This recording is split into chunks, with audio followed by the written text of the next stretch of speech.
Dans l'actualité également, le monde de l'entreprise et des affaires est-il en train de devenir une jungle? Plusieurs affaires récentes d'espionnage l'ont mis en évidence. Plus personne n'est à l'abri des coups tordus, filatures, écoutes téléphoniques. Vous allez découvrir que tous les moyens semblent bons désormais pour déstabiliser un concurrent ou disqualifier un adversaire.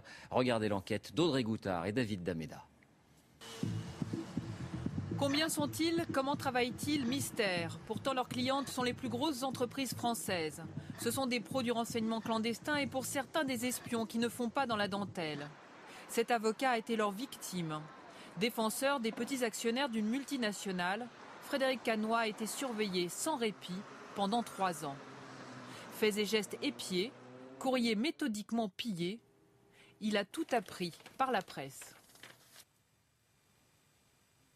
D'abord, à part, disons, l'article du Canard enchaîné, je me suis aperçu de rien.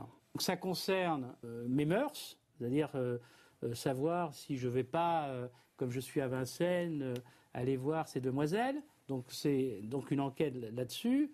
Ensuite, une enquête sur mon activité en tant qu'avocat. Donc, c'est est-ce que Maître Canoë respecte bien les règles? Il cherche la faille en vue de me déstabiliser. Ça, c'est très net. Non seulement son ordinateur a été régulièrement piraté, mais aussi celui de sa femme et de son fils. Leur vie privée a été épluchée. Mon fils, qui a 20 ans, lui écrit à sa petite amie, fait des poèmes, envoie de la musique, etc. Donc c'est une violation de son intimité. L'avocat a fait condamner ceux qui l'avaient espionné et poursuit toujours la société Vivendi soupçonnée d'avoir commandité l'opération. Interrogée sur le sujet, l'entreprise nie en bloc les accusations. Un cas isolé, pas vraiment. Une autre grande entreprise française, EDF, vient d'être condamnée à 1 million d'euros d'amende. Elle avait fait espionner Yannick Jadot, à l'époque porte-parole de Greenpeace France. En 2006, affolé par les actions commando de l'association, EDF avait fait appel à une société d'intelligence économique avec pignon sur rue. Sa mission, prévoir les opérations des écologistes. Pour y parvenir, le cabinet avait sous-traité la partie illégale de la surveillance à des pirates informatiques et des fouineurs sans scrupules.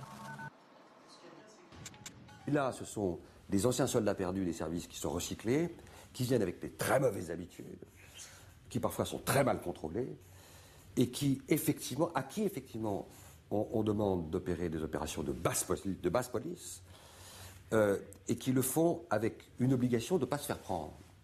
Ne pas se faire repérer en se fondant dans le décor, s'infiltrer dans tous les milieux en mixant les technologies les plus high-tech et les méthodes de camouflage traditionnelles.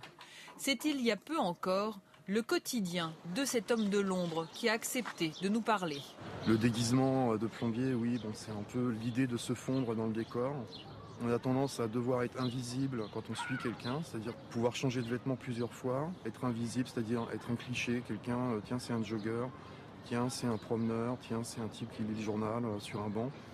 Voilà, c'est se fondre dans le décor pour pas attirer l'attention. Pendant des années, il a filé les époux infidèles, les mauvais payeurs et les concurrents de ses clients. Il savait recouper les fichiers et pirater les ordinateurs. Le détective admet que dans ce milieu aux contours flous, chacun peut faire un peu tout et n'importe quoi.